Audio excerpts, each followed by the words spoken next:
हाँ जी, कैसे हैं आप? आज की इस वीडियो में मैं पाकिस्तान के जर्नलिस्ट को रिप्लाई करूंगा जो मोहम्मद रिजवान को सख्त तनकीद का निशाना बना रहे हैं। तो एक एक करके इन सब को रिप्लाई करते हैं। लेकिन सबसे पहले मैं ये कहूँगा कि जब आपकी थोड़ी सी परफॉर्मेंस डाउन होती है और आप पर बुरा टाइम भी चल रहा होता है और आपकी टीम मैच भी हार जाती है तो सबको ही आपकी हर एक चीज़ बुरी लग रही होती है। जिस तरह इंडियन कमेंटेटर हर्ष बगोले ने ट्वीट करते हुए कहा है कि पाकिस्तान के मिडिल ऑर्डर के अंदर तो मसला है ही, लेकिन अगर रिजवान भी 50 गेंदों पर 50 करेंगे तो ये भी एक बहुत बड़ा मसला है। माना कि रिजवान को इस तरह बैटिंग नहीं करनी चाहिए, लेकिन रिजवान ने भी जानबूझकर बैटिंग नहीं की। अगर हम यहाँ पर उनके ट्वीट पर गौर करें तो उन्होंने ये भी कहा है कि पाकिस्तान के मिडिल ऑर्डर के अंदर मसला है ही, और रिजवान को भी ये चीज़ मालूम थी कि पाकिस्तान के मिडिल ऑर्डर के अंदर मसला है। अगर वो आउट हुए तो पाकिस्तान का मिडिल ऑर्डर भी बहुत ही जल्दी आउट हो जाएगा। और कसूर इतना मोहम्मद रिजवान का भी नहीं है। अगर हम इसी चीज़ को पॉजिटिव थिंकिंग के साथ सोचें तो हम ये भी सोच सकते हैं कि मोहम्मद रिजवान के अलावा फाइनल मैच के अंदर किसी ने भी स्कोर नहीं किया। और हम ये भी सोच सकते हैं कि कसूर इतना मोहम्मद रिजवान का भी नहीं है, क्योंकि दूसरे एंड से किसी भी बैट्समैन ने मोहम्मद रिजवान का साथ नहीं दिया। मोहम्मद रिजवान पूरी कोशिश कर रहे थे कि वो ऑपोजिशन टीम का मुकाबला करें और अपनी विकेट भी ना दें और स्कोर भी बनाएं, लेकिन ये तब ही पॉसिबल होता है जब दूसरे एंड से बैट्समैन आपका साथ दे रहा हो, क्योंकि सम टाइम आप बाउंड्री की तरफ जाते हैं और सम टाइम वो जाता है। और जब एक ही बैट्समैन बार बार बाउंड्री की तरफ जाने का रिस्क ले रहा हो तो दोनों पर ही प्रेशर बना रहता है, और जब दूसरा बैट्समैन भी कुछ ना कर रहा हो तब भी दोनों पर ही प्रेशर बन रहा होता है, और इससे दोनों को ही नुकसान होता है। और कुछ पाकिस्तानी जर्नलिस्ट ये कह रहे हैं कि रिजवान ने सेल्फिश इनिंग्स खेली है। उनको सबसे पहले मैं ये कहना चाहता हूँ कि भाई बाहर बैठकर बातें करना बहुत ज़्यादा आसान काम है।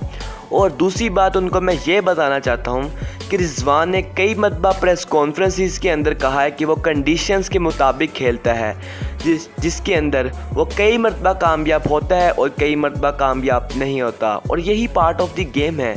लेकिन ये बातें पाकिस्तानी जर्नलिस्ट को कौन समझाए। और इसी तरह मैं आपको याद दिला दूँ कि 1 से 2 साल पहले यही पाकिस्तानी जर्नलिस्ट रिजवान को सख्त तनकीद का निशाना बना रहे थे कि रिजवान छक्का नहीं मार सकता, रिजवान का स्ट्राइक रेट स्लो है, और भी बहुत सारी बातें कर रहे थे।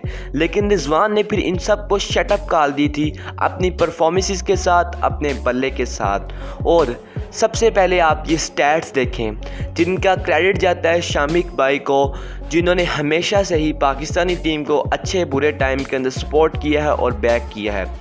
अगर आप ये स्टैट्स देखें तो आपको पता चल जाएगा कि रिजवान स्लो बैटिंग करता है या तेज़ बैटिंग करता है। ये स्टैट्स पूरे पाकिस्तानी ओपनर्स के स्ट्राइक रेट के हैं, अब आपको पता चल जाएगा। आप लोगों से मैं ये कहना चाहता हूँ कि जो तजियाकार होते हैं ये सिर्फ बातें ही कर सकते हैं, ये बातों के अलावा कुछ भी नहीं कर सकते।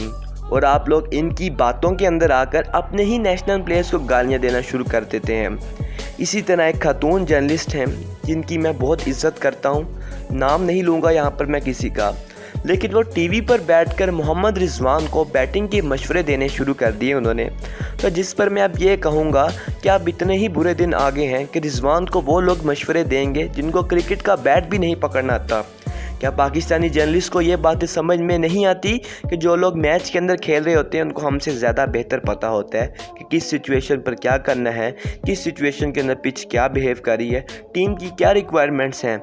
लेकिन अगर ये बातें पाकिस्तानी जर्नलिस्ट को समझ आ भी जाएं तो वो ये बातें नहीं करेंगे, क्योंकि अगर उन्होंने ये बातें करनी शुरू कर दी तो उनका जो तनकीद करने का जो मंजन है वो कौन खरीदेगा, कौन उनको सुनेगा, उनका सब कुछ ख़त्म हो जाएगा। और इसके साथ एंड पर मैं ये भी कहना चाहता हूँ कि रिजवान का जो आपको पावर प्ले के अंदर स्ट्राइक रेट है वो इस वजह से भी कम नज़र आ रहा होगा क्योंकि रिजवान के जो फाइन लेग और पॉइंट और थर्ड मैन की तरफ मेन शॉट्स थे वो आपको इस एशिया कप के अंदर थोड़े कम नज़र आए होंगे पावर प्ले के अंदर। इसकी वजह यह भी हो सकती है कि शायद जो ओपोजिशन टीम है वो इस पर वर्क करके आई हो कि कैसे रिजवान को ये शॉट्स खेलने से रोकना है। लेकिन यहाँ कोई और भी वजह हो सकती है जो रिजवान मुझसे बेहतर जानते हों, या कुछ और भी हो सकता है। लेकिन मैं ये कहूँगा कि जल्द ही आपको ये शॉट्स भी देखने को मिलेंगे। और एंड पर बस मैं यही कहूँगा कि मैं अपने प्लेयर मोहम्मद रिजवान को मुकम्मल सपोर्ट करता हूँ, मुकम्मल बैक करता हूँ इस टाइम के अंदर, और किसी की परवाह नहीं है कौन क्या बातें कर रहा है। लेकिन किसी भी प्लेयर की 1 से 2 मैचेस की बुरी परफॉर्मेंस को देखकर क्रिटिसिज्म शुरू नहीं करना चाहिए, क्योंकि उसकी पास की परफॉर्मेंसेस को देख लेना चाहिए जब उस पर थोड़ा सा बुरा टाइम आया हो कि किस तरह इस प्लेयर ने पास्ट के अंदर परफॉर्मेंसेस दी हैं, और यही प्लेयर्स के ऊपर थोड़ा सा बुरा टाइम आया और जब ये बुरा टाइम चला जाएगा तो यही प्लेयर फ्यूचर के अंदर भी अच्छी परफॉर्मेंसेस देना शुरू कर देगा। आप भी ये वीडियो देखने के बाद थोड़ा सा सोचें।